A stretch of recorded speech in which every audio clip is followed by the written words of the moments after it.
Urdu point TV के मोअज़्ज़िज़ नाज़रीन अस्सलाम वालेकुम।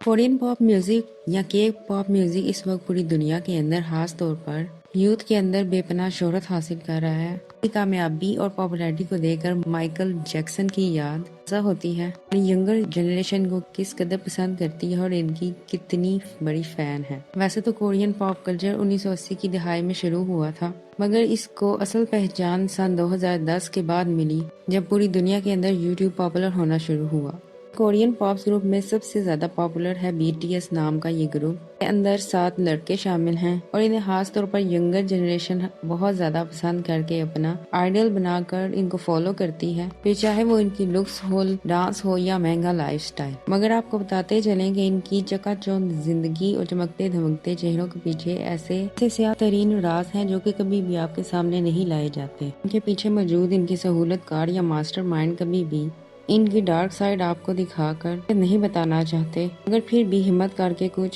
साबका पॉप स्टार ने आहिस्ता आहिस्ता इनकी असलियत दुनिया के सामने दिखाई है और बताया है कि ये पूरी इंडस्ट्री इनके पॉप सिंगर को ट्रैक के जरिए अपना खरीदा हुआ गुलाम बनाती है और इनसे हर वो काम करवाती है जो इनके एजेंडा के अंदर शामिल होता है, और इस बात की परवाह किए बगैर कि ये काम करना इन आर्टिस्ट को पसंद है भी या नहीं। मगर एग्रीमेंट के मुताबिक इन सब को ये शर्तें माननी पड़ती हैं और इस कॉन्ट्रैक्ट के तहत वो एक जंजीर के अंदर बंधे हुए होते हैं और इनको इनकी तमाम शर्तें ना चाहते हुए भी माननी पड़ती हैं। और इनके कॉन्ट्रैक्ट को करने वाले मैनेजर कोई और नहीं बल्कि दुनिया के पावरफुल और पैसे वाले लोग हैं जो कि पूरी दुनिया की म्यूजिक इंडस्ट्री को कंट्रोल करते हैं। इसी म्यूजिकल इंडस्ट्री के अंदर अपने शैतानी एजेंडा, ड्रग्स, फहाशी, मजहब की तौहीन और हराम चीजों को प्रमोट करना शामिल है और ये सब कुछ इनकी तकरीबन हर ही म्यूजिक वीडियो के अंदर शामिल होता है जिसको कि ये प्रमोट करते हैं, क्योंकि इस म्यूजिक इंडस्ट्री की बुनियाद ही आजकल इन्हीं चीज़ों पर टिकी है और इन्हीं के पॉप बैंड्स की कमाई का तकरीबन 80 से 90% ये मैनेजर खुद रख के बाकी ये 10 से 20% इनके पॉप सिंगर को देते हैं, जिसके अंदर इन्हें अपने सारे खर्चे खुद अदा करने होते हैं। इनके पॉप बैंड की ज्यादातर फॉलोइंग यूथ होती है। इस बात से फायदा उठाकर ये लोग आपके दिमाग में सब कुछ फीड करवाते हैं जो कि इनके आका यानी शैतान का एजेंडा है,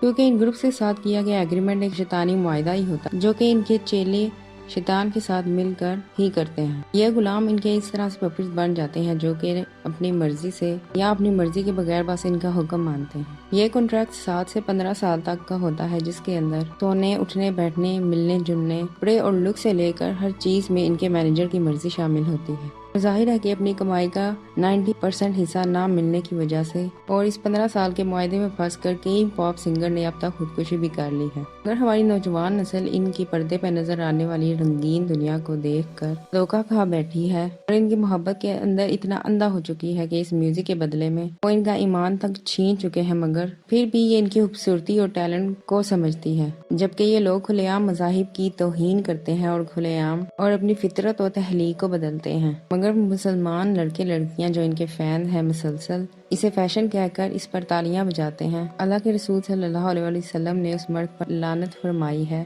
जो कि लड़कियों की लुक्स को अख्तियार करे और उस औरत पर भी जो कि मर्दों की मुशाबत अख्तियार करे, और फरमाया कि इनको अपने घरों से निकाल दो। इसके अलावा शैतान ने अल्लाह ताला से ये वादा किया था कि मैं इंसान को धोखे में डालकर तेरी तहलीक को बदलवाता रहूंगा। शैतान इन मैनेजर के जरिए यूथ के इन आइडियल से यही करवा रहा है। जरा इनकी लुक्स पर गौर करें। दाढ़ी रखना तो दूर, जो कि मर्दाना लुक्स की पहचान होती है, मगर ये लोग बकायदा सर्जरी करवा कर चेहरे के बालों को खत्म करवाते हैं। इसके अलावा खूबसूरती को मेंटेन करने के लिए कई सर्जरीज करवा कर खुदा की तहलीक को बदलते रहते हैं। इसके अलावा औरतों की तरह कानों को छिदवा कर चेहरे पर लिपस्टिक और इस हद तक चेहरे पर मेकअप लगाकर लड़कियों की तरह मुशाबत अख्तियार करते हैं कि लड़का और लड़की के अंदर फर्क करना मुश्किल हो जाता है। मगर अफसोस कि आज की नौजवान नस्ल इन्हीं की तरह बनना और दिखना चाहती है। हमारा दीन और मजहब हमें यही सिखाता है या इसे क़यामत की निशानी के तौर पर बयान करता है कि दुनिया की रंगीनियों और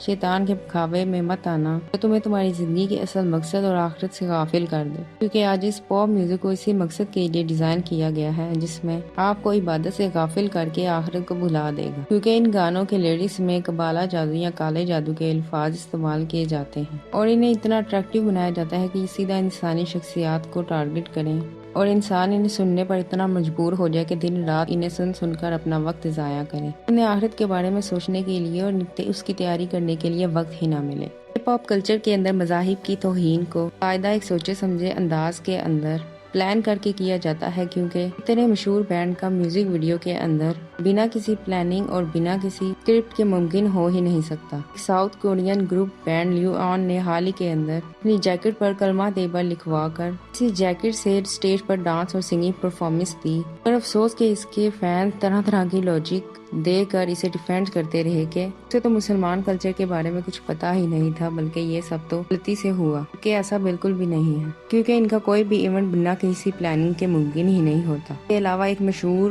کورین ریپر CL گانے کے اندر جس کا نام ہے MTBD، جس میں باقاعدہ ایک قرآن آیت کو ایک بیک گراؤنڈ میوزک کے طور پر استعمال کیا گیا ہے۔ BTS بینڈ بھی مذہب کی توہین کے اندر پیچھے نہیں رہتا کہ ان کے کئی گانوں میں ان کو شیطان کی عبادت کرتے ہوئے بھی دکھایا گیا ہے۔ اس کے علاوہ جیسے عیسائی مانتے ہیں کہ حضرت عیسیٰ علیہ السلام کو صلیب پر لٹکایا گیا تھا، بالکل ویسے ہی BTS کے ایک ممبر ان کو زمین پر لٹایا ہوا دکھاتا ہے۔ سیدھا سیدھا مقصد اسلام، عیسائیت اور یہودی کے مذاہب توہین کرنا اور شیطان کو خوش کرنا ہے۔ BTS کے ممبر اور ماسٹر مائنڈ بینگ چیئن نہ صرف کہ خود گے ہیں بلکہ کئی بار گے کمیونٹی کے حق میں بیان بھی دے چکے ہیں، اور لوگ کے جینڈر پر بھی سوال اٹھاتے ہیں، اور خود BTS کے ممبر کے جینڈرز پر بھی۔ آپ ذرا سوچ کر دیکھیں کہ آپ کے بھروسے اور پیار فائدہ اٹھا کر یہ کس قدر آپ کے ہلاک دین کو آپ سے چھین رہے ہیں، اگر آپ یہ سب دیکھ کر بھی ان کی محبت میں اندھے بنے بیٹھے ہیں۔ یہ سب آپ کو جہنم کی طرف لے کے جا رہے ہیں، کیونکہ گناہ بہت اٹریکٹیو ہوتے ہیں۔ اللہ کے رسول محمد صلی اللہ علیہ وسلم نے فرمایا تھا کہ ان قریب میری امت کے لوگ پہلے جیسی امت سے مشابہت اختیار کریں گے۔ صحابہ کرام نے پوچھا کہ اے رسول اللہ کے پہلے کی قوموں سے مراد یہود و انصارہ ہیں؟ آپ صلی اللہ علیہ وسلم نے فرمایا کہ وہ نہیں تو اور کون ہے، اور یہ بھی فرمایا کہ جو قوم جس قوم کی مشابہت اختیار کرے گی قیامت کے دن انہی کے ساتھ اٹھائی جائے گی۔ آپ اپنے آئیڈیل لائف سٹائل اور اپنے فالوور میں دیکھیں کہ آپ کن کو فالو کرتے ہیں، نہ احتساب آپ خود کر سکتے ہیں۔ قیامت کے دن آپ کے علم، دولت اور جوانی کا بھی حساب ہوگا کہ آپ نے دنیا کے اندر اس چیزوں کو کن کاموں کے اندر خرچ کیا۔ جیسا کہ میں نے پہلے کہا تھا کہ ایک پاپ بینڈ کے اندر ان کے سہولت کار یا مینیجر قصور اٹھانا ہے، جو کہ ان کی مرضی بغیر انہیں یہ سب کرنے پر مجبور کرتے ہیں۔ کئی بار تو ان سے جان بوجھ کر ایسے اچھے اعمال بھی کروائے جاتے ہیں کہ مسلمان کمیونٹی کے اندر ان کی فالوئنگ اور عزت کو بڑھایا جا سکے۔ مثال کے طور پر رمضان کی مبارک دینا یا فلسطین کاز کو سپورٹ کرنا وغیرہ شامل ہے، مگر یہ سب کچھ صرف اور صرف دکھاوا ہوتا ہے جو کہ اپنی پاپولیرٹی برقرار رکھنے کے لیے استعمال کرتے ہیں، جو کہ سوشل میڈیا پر ہر سیلیبریٹی کرتی ہوئی نظر آتی ہے۔